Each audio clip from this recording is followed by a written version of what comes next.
What's going on, everybody? Y'all know who this is. Michael T. Johnson II with Faithful and Fresh.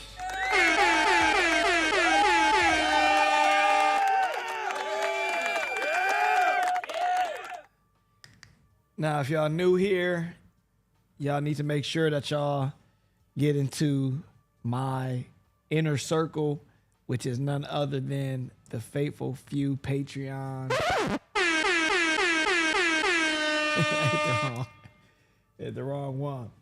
But if you are on YouTube, Instagram, Facebook, make yourself seen, make yourself heard. Make sure you drop something. Let me know where you coming from.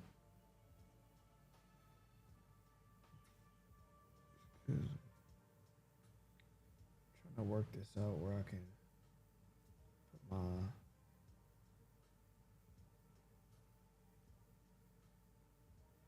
wherever you watching from, make sure you put something in there to let me know where you from, where you at. See if I can do this the right way.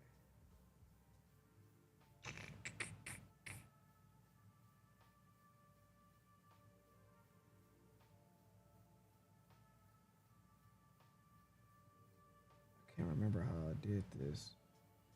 I can see the YouTube. I can see my YouTube and Instagram and everything. Either way, we are here. Got a great topic today. If you are reading the caption, if you're able to read the caption, you'll see that it says, "This is why you are stuck." All right. Earlier, man, on my Patreon, I did a video for my Patreon group where I just was, getting the fitness part of my lifestyle content in, and I just did a video for my Patreon on how to train your dragon, and I'm not lying to y'all, man. It sounds self-absorbed, but it was just incredible. And so now at this point, we are here with "This is why you are stuck."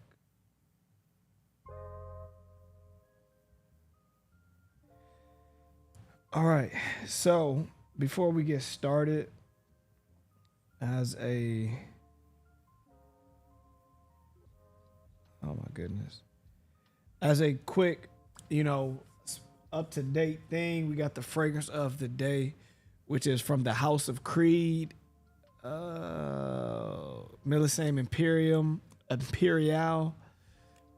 Millesime, just the way in which it is created.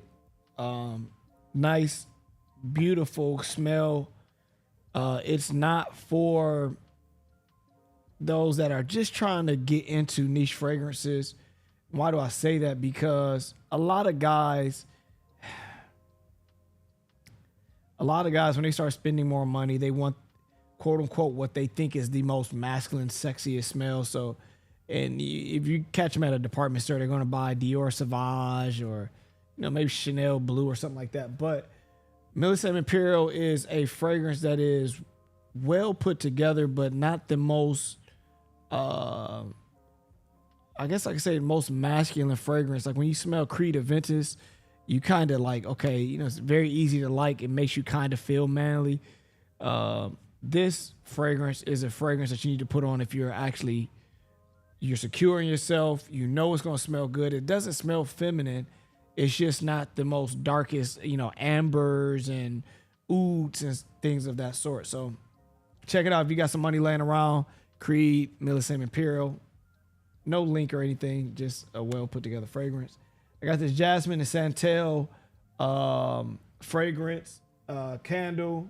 And then for my drinks, of course, I got my diet ginger beer and my sugar-free Red Bull. Boom.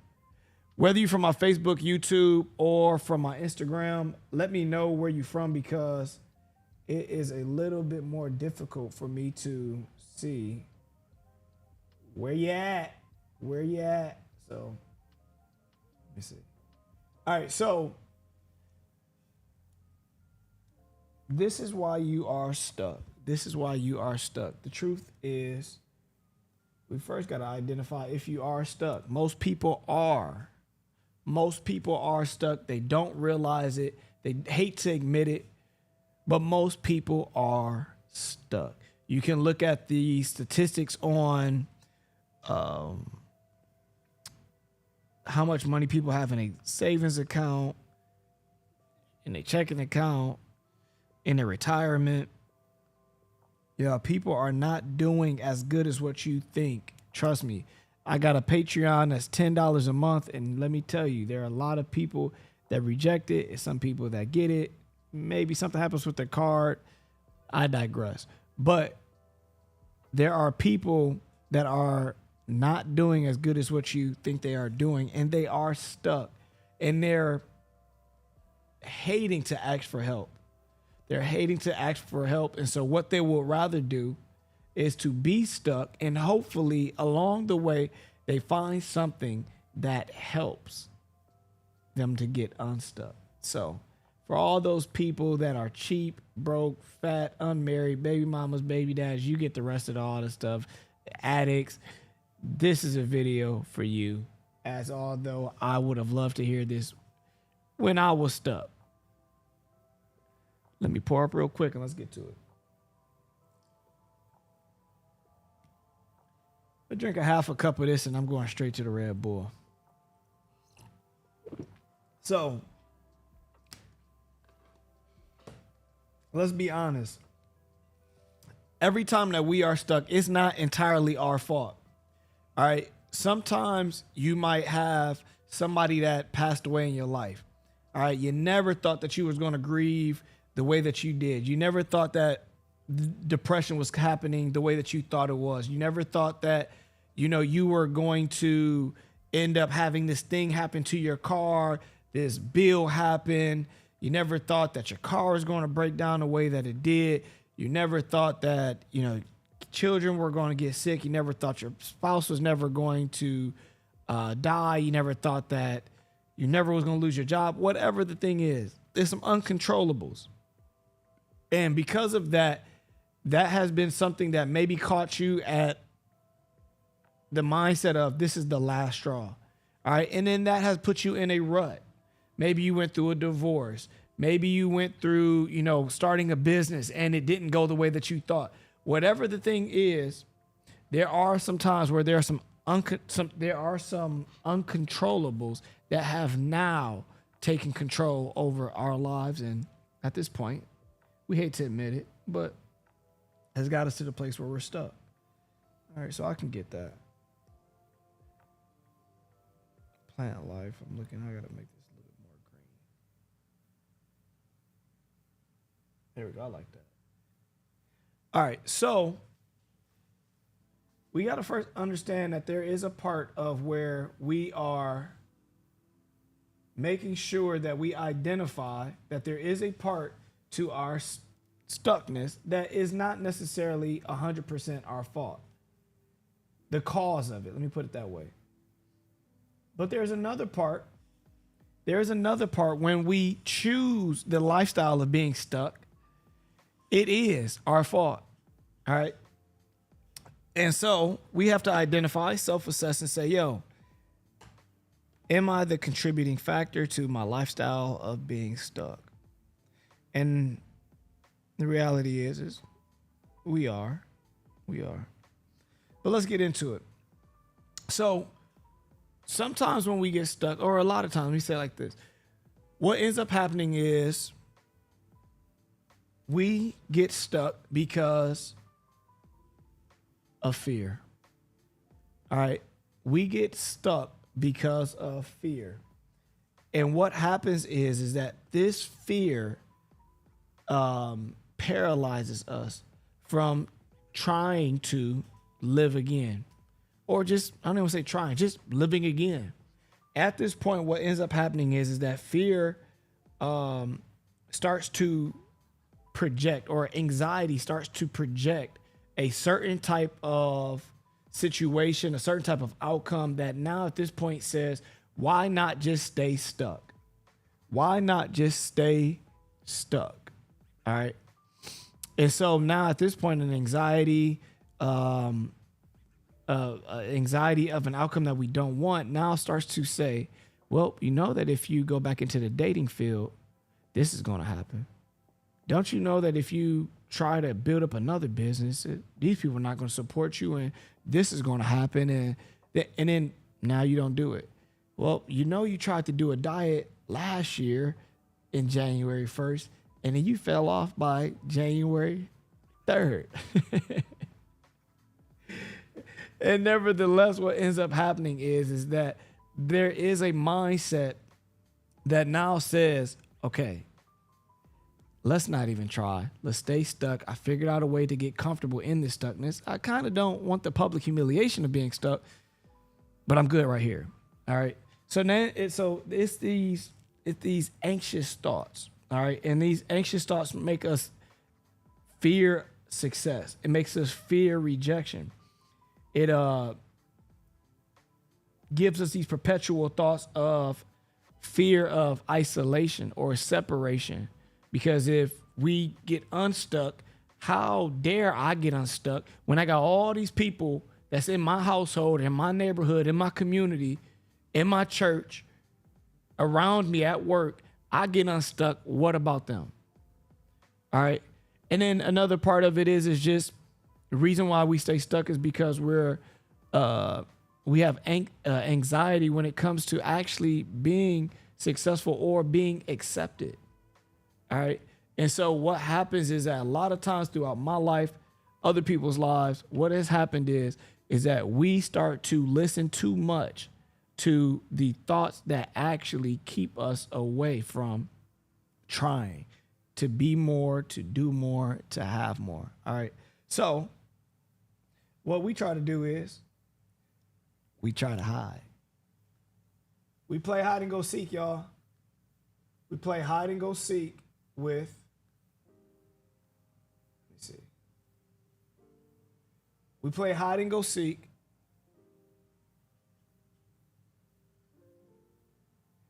with success. Now, what does that look like? Glad you asked. What you try to do is play hide and go seek, and you try to hide your fear, hide your anxieties by being distracted. Now, I cannot express this enough. There are so many people that are addicted to being distracted, because if they can stay distracted, it means that, hey, my attention was over here. Man, they got me with all of these different schemes and ways in which they tried to keep my attention. And oh my God, I never thought that, I could be successful. And then guess what?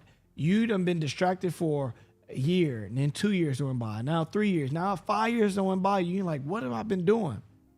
10 years go by, 20 years go by. Now you're saying I could have started something back then, but I didn't start. And at the end of the day, the thing that you have to say is, it's because I was being distracted. I was on social media all effing day. I got to get my beeper out, because I guess sometimes I get so annoyed by human behavior of the 21st century. So yeah, I got my censor button ready. So I forgive me, y'all, all the super Christians, forgive me. So what ends up happening is that we now start trying to be so distracted so that we don't have to say, I have to give any attention to me. If I give you attention, I give that person attention, I give my job attention, I never have to focus on me. All right.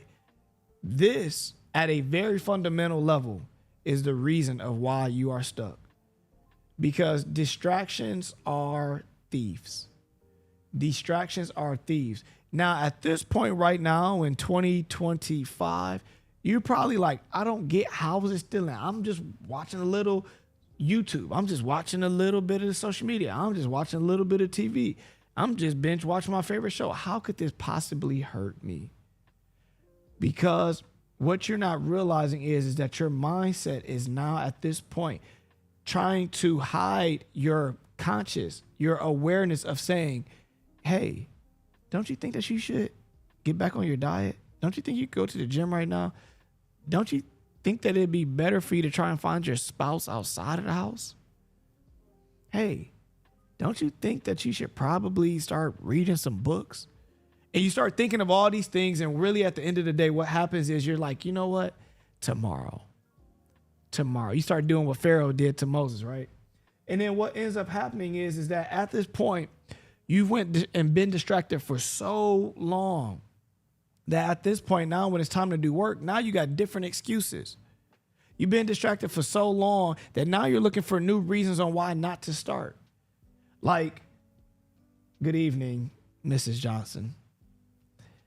Now at this point, now you done let 2-3 years go by. Now you see new people that started when you could have started. And now you're saying, well, I guess I won't start. Now you're not distracted. Now you got all the focus on you.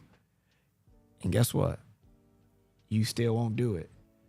So these are where distractions end up hurting us. All right. The next thing is the way in which we hide our fears so that we can continue to be stuck is by us sabotaging our bodies. All right. Now, a lot of times, now this is not a thing of where we ever look like, this is not a way in which we usually think that we're stuck. But let me give you a funny scene. If you guys have ever seen Nutty Professor, Sherman Klump. Sherman Klump, big old guy. He's a professor, smart guy, kind, sincere, compassionate, gentle giant, if you will. And there's a particular scene, I think that when he's so down on himself that he's sitting on his couch and he's eating all of this ice cream. And he has like this ice cream, and then he's watching, I think, was the guy's name? Is his name Russell Simmons? Or what now? Is it Russell Simmons? Richard Simmons? That workout guy? I'm a pony. But he's watching him, and then he ends up falling asleep, and then he ends up having this dream about him crushing Miss Purdy. All right. And the whole point of why I'm saying that is because at this point that misery loves company. What he starts doing is he's eating a tub of ice cream, drinking M&Ms out of a mason jar. And here it is. He's feeling sorry for himself. And what is he doing? He's sabotaging his chances of being with Miss Purdy even that much more. But this is a way in which we try to hide our stuckness by sabotaging ourselves, so that our body specifically, so that we can say, well, I'm not feeling good. I really don't have any energy. My body is aching. All of these things so that we can stay stuck. Now, on a deep psychological level, it's very, very hard to understand that if you do not start to learn your brain. But your brain will try to protect you. And I'm going to get into that in a minute. But sabotaging your body is one way in which we try to play hide and go seek when it comes to us being stuck. Next thing. I'll put these three things together. One of these are three other ways in which we try to hide our fear. We try to be mean, we try to isolate, and we try to be routinely mediocre.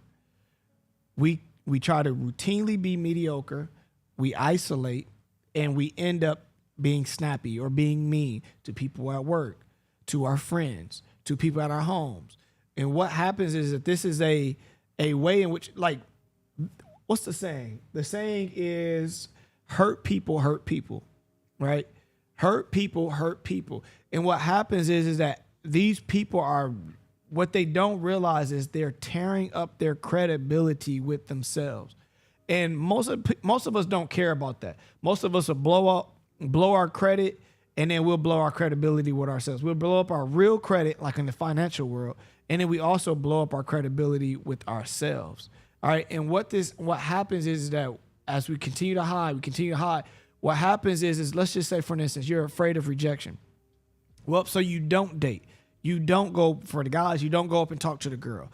And then what ends up happening? You're not getting rejected in the most direct way, but you're being rejected in a indirect way. What's happening? You're getting rejected because when God, well, I'm just staying with guys because I don't want to get on the women too much. That's for a different day, and that's for my Patreon. But what ends up happening is that the guys end up not going out. They end up, so what happens? They get too comfortable dressing in the clothes that they wear. They don't go out to social events. They don't go out and keep their haircuts, or they're never trying to upgrade their wardrobe. They never learn how to articulate better. They never learn how to work a room. And guess what happens? You're getting rejected and you just don't even know it. When promotions come up, they're not even considering you. Because look at you. You're not taking care of yourself. You care about nothing. You want to just do your job, go home, and be done. So one thing about having a beard, you get these long hairs. Yeah, when it's promotion coming up, when they're thinking about leadership positions, when people are wanting to do business with you, they're not doing it. They're not doing it with you because they're rejecting the ideal of you because of the fact of the matter that they have now seen that you love to be stuck. All right. So I had a funny story that I had. I was in Orlando this past week for professional development, and I had one of my guys as a teacher, and we were at this. I guess like you can kind of say like it was a restaurant, but it had like a bar and everything like that. And we were finishing out eating our food, and it was this girl. She came up, and my guy is, he's single and stuff like that. And this girl came up, nose ring, and, very kind of like eclectic. And she had like this wristband on, and he must have identified what this wristband was. And he asked her a question about it. I guess it was like a concert or something. So they had like a very cool, like, a little exchange right there and there.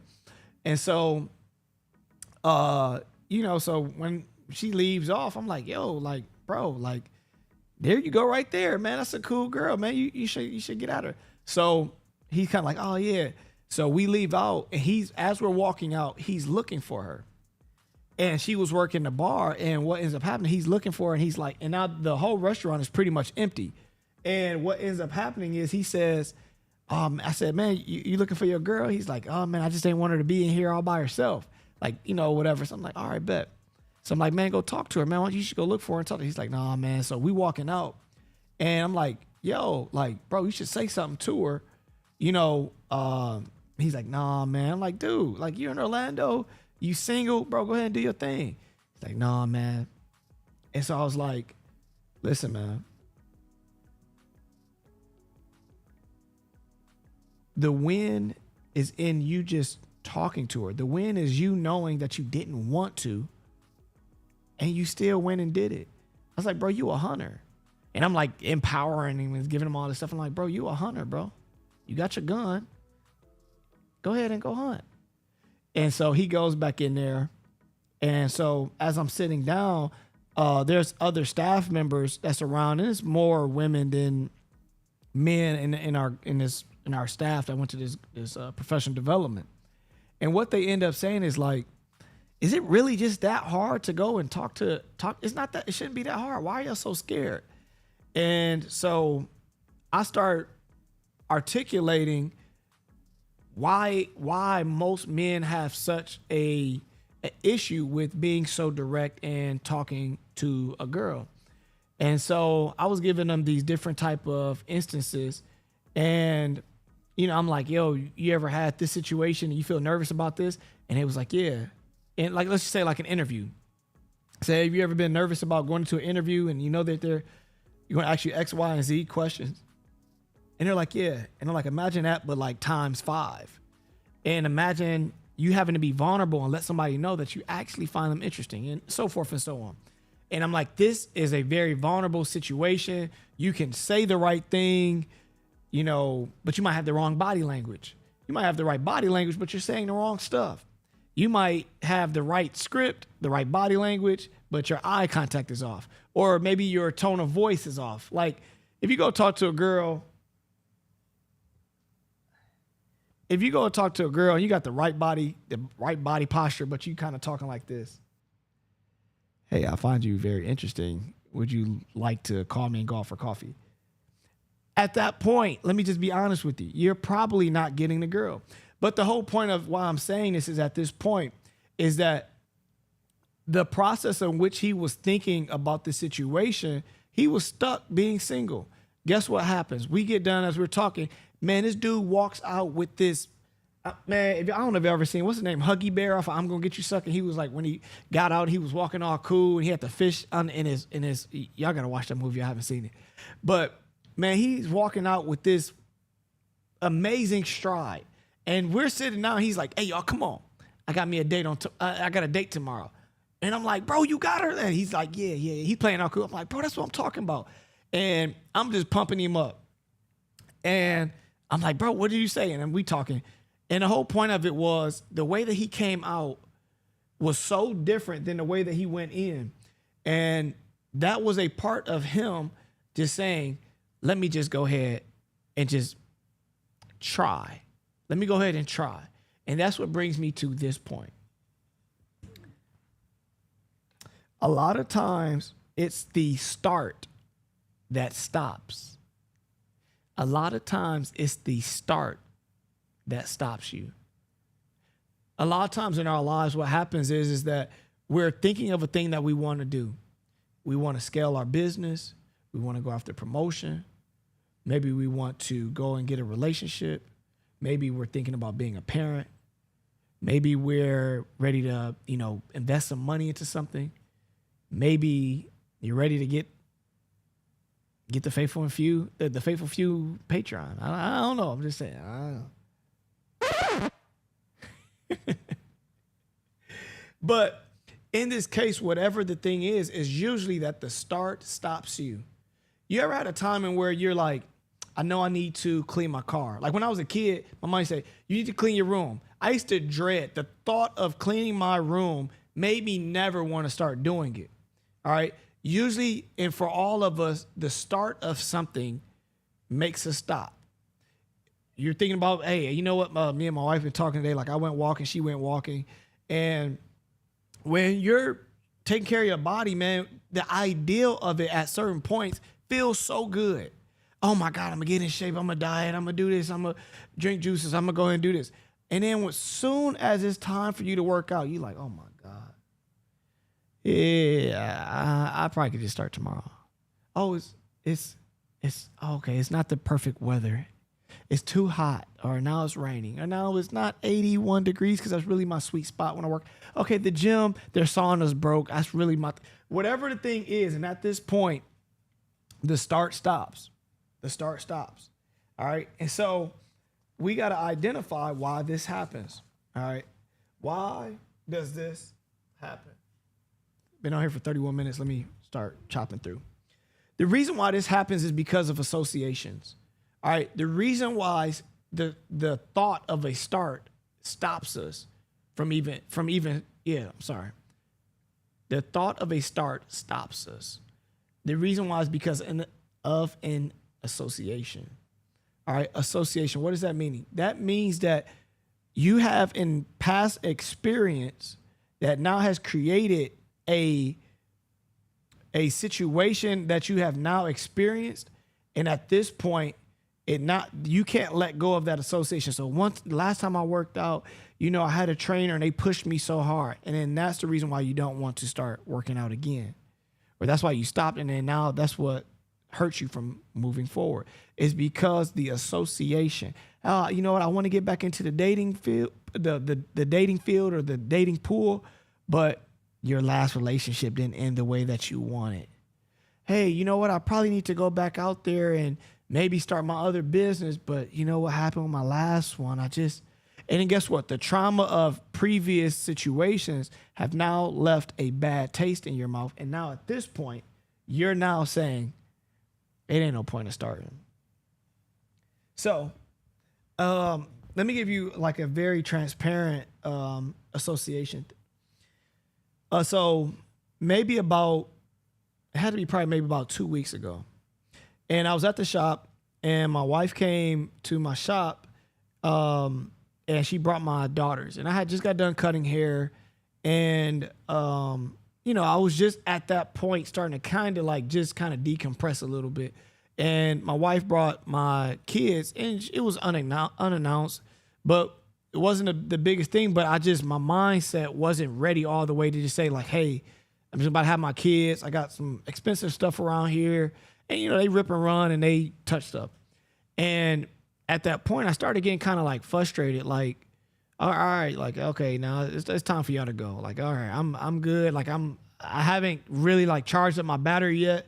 Just, I'm good. And so my daughter said something. She was like, well, oh, you don't never like when we here or something like that. And, it pierced me because her association to her. Now, most of the time, she can be at the shop, eat my trail mix, eat my chips, and all that stuff like that. I'm not defending it. But at this point, there was something in her mind that said, whether it was just that she was wanting to stay or whatever, she said at that point, oh, well, you don't never like when we here, or you don't like us when we're here. So she said something of that sort. And that was an association to when she's here, or when maybe it was the last time she hears or whatever, she didn't get to spend as much time as she wanted. And at that point, that association was in her mind. Now, so me understanding that she had an association, even though I thought that it was untrue or whatever, my whole thing is that they was here yesterday, the day before, whatever like that. And because she had that in her mind, I wanted her to be able to reset her association. So when she was here, her and my daughter Macy, they were here, and I got them on camera, and I was recording them and listening to songs. I wasn't just playing around with them, and we had a good time. And while we were having this good time, I told her, like, yo, I love when y'all here. I love y'all here. She's like, I love when we're here too. And like, it was just like very, very cute. And the whole point of it is that there was an association to her being at the shop, that when I said, okay, Mara, it's time, okay, y'all go ahead. It's about time for y'all to leave now. It was an association that she had that was wedged in her mind. All right. And we all have associations to certain things. We have certain type of memories that we have associated to certain things. Now, not all of those things are good. Not all of those things are bad. But nevertheless, more times than not, we get stuck and we don't want to start because of association to something that happened before that now has left us with a quote unquote proverbial bad taste. All right. So there is a negative past experience that we allow to dictate our positive future outcomes. All right. If y'all watched the finals here lately, I think they just had Game 7 Sunday of the NBA Finals, and inside of that game, Tyrese Halliburton tore his Achilles. And then there's different injuries that happen, and throughout this process, players have certain type of mental hurdles that they have to get over. Reason being is because, let me check this out real quick. I'm sorry. Reason being because there are things that happen. Maybe it might be a move. Maybe it might be jumping up and doing a layup or a dunk. There is some type of apprehension that they have towards doing something at 100% because they're thinking, man, when I ran like this, or man, when I hit this corner, or man, when I did this layup, this was the thing. This is when I went out. All right. And then this is the things that start to create a negative association, and it creates a stagnation in growth. If you tear your knee out, then at this point you're like, hey, when I used to lift off my right foot, man, that's when my knee went out. So these are mental barriers that hurt us. All right. So I wrote this down. This is funny. I don't even want to throw nobody under the bus. But I was cutting my cousin's hair, and he was talking about his wife. And not in a bad way. He was just like, I guess she was riding a bike, and she was nervous about her not being able to ride a bike. And she was like, I don't even know how to ride a bike or something like that. And when he was like, yeah, she's scared about riding a bike. Wasn't clowning her. He was just making a statement. And in my mind, when I first heard it, I'm like, ride a bike. All you got to do is just get on, just push the pedals fast enough that you would just stay up. And he was like, yeah. But the whole thing was, it must have been a time in her life where she got on a bike and maybe she fell. And at this point, she's texting her husband saying the nervousness that she has about it. And guess what? From the time that she might have failed to up until this point now, where she's 40 maybe, but she might be really 21. But at this point, she now has not learned how to ride a bike. So she's been stuck without the ability to ride a bike because of the fact of the matter, that association to her falling. Maybe she scratched her knee. Maybe she hurt her elbow. That has left her stuck. All right. So at this point, what it leads to is understanding the difference between anxiety, and fear. Now, we got a lot of people in this world, man, that are having anxiety attacks and panic attacks. You know, a lot of that stuff, man. I think y'all would agree when we say like this generation, we got to a point where we've been comfortable enough to say that this generation has like got pretty like soft. And inside of this softness, we have ran into a concept that has been a lot more relevant to our society, at least in America, than it ever has been. It's called mental health. All right. And I think one of the proponents of what makes people of older or people of earlier years upset with this generation is that all of the anxiety that stops people from doing things. And I want to clear this up because I think that it's a great way to define both of these, to understand the difference. Anxiety is more of the perception of something, a perception of a desire that is not wanted. All right, so it might be a situation in which you're thinking about that has an unfavorable outcome. So you're like, okay, I want to start this business. What if nobody buys? Or like it's from a unrealistic type of thought pattern. Now, the anxiety makes you think that it's real, that it is relative, that it is a fact. But the reality is that it's not. All right.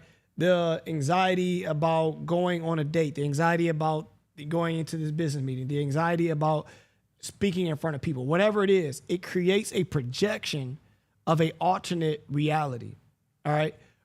Whereas fear can be something that is a threat that is actually realistic. All right. So somebody has a gun and they got it pointed at you. You're not feeling anxiety. You're feeling fear of losing your life. Because now the thing that's so crazy is that anxiety and fear can feel like the same thing. You feel nervous, you shortness of breath, palms sweaty, head beads with sweat.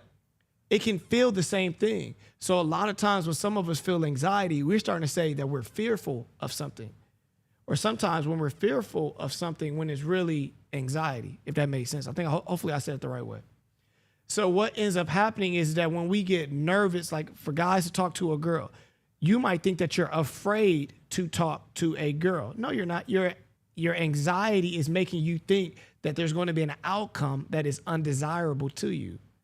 So it's just anxiety. But that anxiety does not have to necessarily mean that it's realistic. And so what happened, that it's realistic. It is just a projection. It's a projection. And most of the time that we'll find out that the anxiety happens because it's just something that you just can't control. It's just something that you can't control. And because you can't control it, that's what now makes you feel nervous. Because you now want the outcome, as we all do. We all want an outcome that is favorable to us. And when it's not, or at least we perceive that it might not be, is when we now have the attack. All right. So I have put down here that anxiety is a phony future forecast. It's phony. It's not real. And so, but I think that anxiety, if a person, thank you, David, be anxious for nothing, no thing. I like how he did that. He's a real intellectual. But I think that anxiety, if used the right way, can actually be a powerful tool. I oftentimes, a lot of times, talk about insecurity and how insecurity helped me be better. Now, insecurity by itself really wasn't what made me better. It was that it got my attention. I had anxieties about not being successful. But that anxiety, that insecurity pushed me to now say, I need to get better at this place. I need to get better at this thing that I do. I need to be better as a person. And from that place, I was able to say, okay, if I'm nervous about this thing, if I'm projecting negativity, at this point, hey, yo, Mike, what's happening, baby? Chris Bishop, what's up, boy? And what ends up happening is that if I'm projecting this thing, I'm saying, man, I'm not going to be successful. I'm not going. Well, that might be something that my anxiety might highlight. Now, now at that time I might have said that I was fearful, but I actually wasn't fearful because that failure was not actually an imminent threat to me. It was a perceived threat. And so what ended up happening was I said, okay, well, if I'm nervous about, not being able to find the right spouse, well, let me do the things that helps me to find the right spouse. All right. Let me do this thing. If I thought that I was going to be talked about for not having the right outfits on, guess what? That anxiety pushed me, or that insecurity. Now I say, okay, I don't want to keep feeling this. So how do I get better? All right. Now, it wasn't actually a realistic threat to my life, which would have made me more fearful. It was just anxiety. That's all it was. Now, I think that anxiety can be used as a powerful tool, that when you're thinking and you're projecting and you're saying, okay, boom, I don't know if they're going to accept me. I don't know if they're going to give me a round of applause. I don't know if they utilize that to be able to help you to get better. Now, the issue is not, now listen, I'm going to be honest with you. I get it. A lot of men my age, or maybe older, maybe even sometimes younger, we don't even sometimes like to hear too much about all of the nervousness that you have. Let me just be honest with you. That happens. But this is the part where you have to have a shift in mindset. All right, this is so important. David just highlighted the scripture, be anxious for nothing. And then it says, with all things, with prayers and supplication, thanksgiving. But this is the difference. This is where the pivot has to happen. You need somebody else's thoughts to be your thoughts for that moment. All right, that might sound crazy, but you need to have somebody else's thoughts be your thoughts for that moment. All right. Now, let me explain this. David's saying, be anxious for nothing. How do we do that? By taking on a mindset that is more of Christ. All right. Now, maybe you're like, I got a hard time doing this, or maybe I got a hard time. I don't like reading the Bible because I can't find a translation that fits me. And I don't like going to church because there's no church that's really I don't want to hear none of that. You need to find you some, like at the very least, let me just be honest with you, because I could even respect that, because I was like that at some point.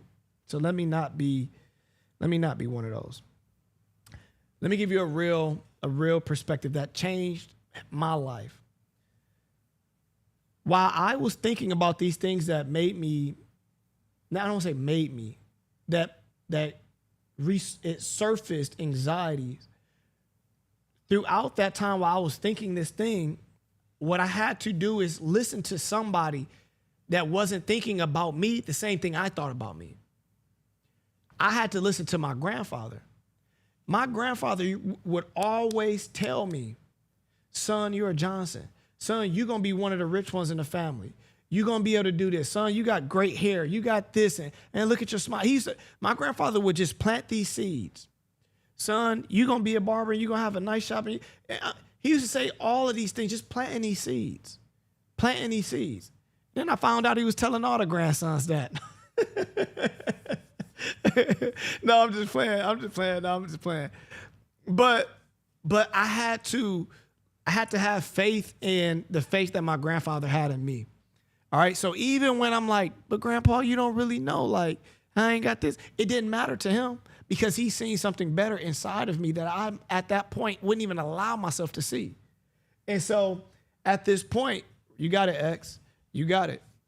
So at this point, what I had to do is I had to just lean on that mindset through my anxiety, because at that point, that was the only security at that point that I had.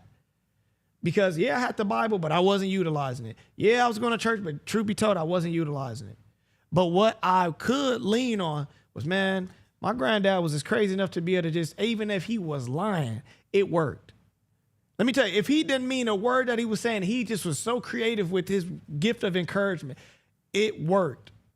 It was working tremendously. And from that place, it helped me to say, okay, Grandpa telling me that I could do this. Okay, just keep going to school, keep cutting hair, figure out a way to make it through the week with this money that he gave me. And I just kept it. And why am I saying that? Because this is where you have to do it. This is where if you are stuck and you want to get unstuck, you have to be able to leverage your support. Listen, the support might not be all what you want to be, but who gives a? It might not be everybody in the world, but who gives a? Yeah, could I have more people on my Patreon? Yeah, but guess what? Am I going to turn away these 40, 50 people that's in there? No. You got to be able to leverage the support that you have right now so that you can get unstuck. And I'm just thinking about it. I didn't even have to write down. You can't diminish the power of one. You can't diminish the power of one fan, one supporter, one person that will push you. Is it the way that you want? No. But are they trying to push you? Yes. Leverage it. Leverage it. Because these are the things that's going to get you unstuck. You have to be able to say, okay, in the what's the word I want to use? Oh man, in the figurative VCR, yeah, you're taking the VHS of your thoughts out and you're just putting, hey, if it's me, if it's your granddad, if it's your grandma, if it's your mom, your dad, your brothers, your sisters, whoever it is, your spouse, whoever it is, you need to be able to keep rewinding and playing that till it gets all the way in, rewind it, play it again, and keep letting that thing play. Keep letting that thing play. And as time progresses, what you'll realize is that anxiety will start to decrease. All right. And so at this point, it's important to be able to allow those anxieties to highlight areas. Now, the other thing about it is this. Great bleepage. Yes, sir. The other thing is this. I had to pour up, y'all, because I kind of went crazy right there talking. Let me check something real quick. All right. I got some people on Instagram, too. Shout out to y'all. Shout out to my YouTube and my Facebook. All y'all. Got a lot of bishops in there. And the other thing is this, y'all. When you are dealing with anxieties, this is the importance of changing out the thought patterns. The reason why this is so important is because when you are going through anxious thoughts and they sometimes feel intrusive, what you don't realize is you're actually, from that anxiety, are asking yourself questions out of anxieties that continue to perpetuate the anxiety. I don't know if that just made sense, but let me just say it like this. When people that have a challenge with anxiety, when people that have an issue with anxiety usually tend to keep asking themselves questions that lead and feed to anxiety. There it is. There it is. What does that mean? Let me give you an example. Let's say, for an instance, you want to start a business, right? You want to start doing social media. You got a great idea. You maybe got a person or two that's ready to support you and push you. And then you ask this question, what if it doesn't work? That leads to anxiety. That leads to anxiety. And what happens is that we don't realize that there's so many thoughts and questions and challenges that we give to ourselves that feed our anxieties. But I challenge you to not ask questions that feed anxiety, but ask questions that feed anticipation. Wow. That right there, woo. I don't know if y'all really got that the way that I just said it, but instead of asking questions that lead to anxiety, ask questions that lead to anticipation. Now, why is that important? Why is that important? Because of this. A question like, what if this doesn't work, can lead to anxieties. But what if you asked a question and said this, how cool would it be if this worked? How cool would it be if I actually did social media and I actually went viral? Like at that point, now it's some anticipation. How cool will it be if I actually went out and I had a speaking engagement and everybody was clapping? They gave me a standing ovation. How cool would that have been? How cool would that have been when I went into a room in a business and everybody was saying that they wanted to do business with me? How cool would that be? How cool would it be if I just was single and I was talking to all these girls, and 10 out of 10 girls I talked to, all 10 of them just said yeah. Because the outfit that I wore that I thought I looked cool in, they actually thought that too. That leads to anticipation. And there's a difference between the two. And what we have to do is we have to get you to a place in which we can exchange your thinking patterns. All right? That we can exchange your thinking patterns, that we can stop getting you from asking questions that lead to anxiety and now pivot to you asking questions that lead to anticipation. All right. Now, you might be saying, well, I really don't get that yet. I really don't understand what the difference is, even though you explained it like this. Let me give you a quick example. All of us have had years. I mean, even I have, and I haven't even had, my family didn't have the most money in the world. All of us have had at some year in our lives trouble going to sleep Christmas Eve. We all have had a hard time going to sleep on Christmas Eve because of what? Was it because of anxiety? No, it was from anticipation. All right. And the anticipation now at this point has us so geeked up, not nervous. It has us geeked up. We can't wait for the next day. We can't wait for the day so that we can get up and open up our Christmas gifts. Now, you don't know how many Christmas gifts you're going to get. You might wake up and have 2. You might wake up and have 1. But nevertheless, the anticipation was real. You was looking forward to the next day because you were asking questions that spiked anticipatory energy. Now, on the other side, let's say you got a job interview for a job that you've been really, really looking for. Maybe you got a interview with the college that you want to go to. Maybe you got an internship that you really want to land. Maybe you're starting a business and you got to talk to the bank. Maybe you're going to a dance, or maybe you're having a public speaking engagement, whatever the thing is. And at this point, that night before, anxiety is the reason why you can't go to sleep. All right. So now at this point, we're getting to see how the shift of the way in which you project something can lead to an anticipation or an anxiety. All right. And the last thing I wanted to be able to put on here, I guess it was only right for me to have talked this long and been able to make sure that I gave you guys a Bible scripture. All right. And this Bible scripture is a scripture that probably, when y'all watch this, y'all probably going to finish it before I even say it, because there's so many church folk that love to quote scriptures but don't know what it looked like on a practical level. And I'm not knocking it. But it's 2 Timothy chapter 1 and verse 7. And it says, "For God has not given us a spirit of fear, but of power and of love and of a sound mind." God has not given us a spirit of fear. And my last thoughts that I want to put on here is that fear has a thought process. Fear is not just the transactional, I got scared. Fear, when you talk about holding the spirit of it, it has a thought pattern. It comes with its own baggage. It has its echoes. It has the way, it has its script. Fear has its script. But power also has a script. Love also has its own way in which it speaks. And sound mind also has a process in which it thinks. So I wanted to leave you guys with that. I am at this point. I have 58 minutes locked in on here.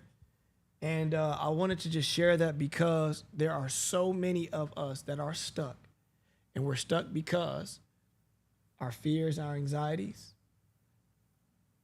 experiences and associations to the past that we're allowing to dictate our present and our future. And also because of the fact of the matter that we're asking disempowering questions that we ask, thinking that they're going to empower us. The last thing I'll say is this. Maybe you're stuck because you're thinking that you're not ready yet. But the reality is that you need somebody that will push you and tell you that you're ready, even when you don't think that you're ready yet. Because the truth be told, you are ready yet.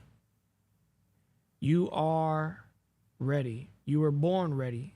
If you were not ready for this life, God would not have birthed you, brought you, allowed you to live your life. You are ready for every situation and obstacle that comes to you, or else God wouldn't place it in front of you.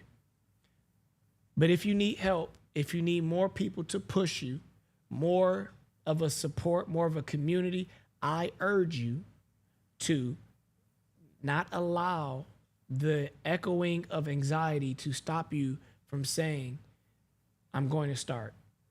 And allowing that start to maybe look like joining a community like the Faithful Few Patreon or some other one. Maybe it might be a local church or maybe ministries.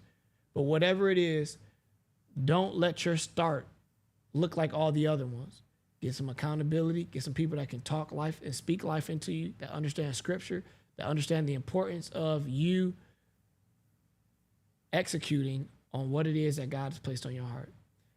That's all I got for right now. I'm going to catch y'all next time. But until then, stay faithful, my friends. Peace.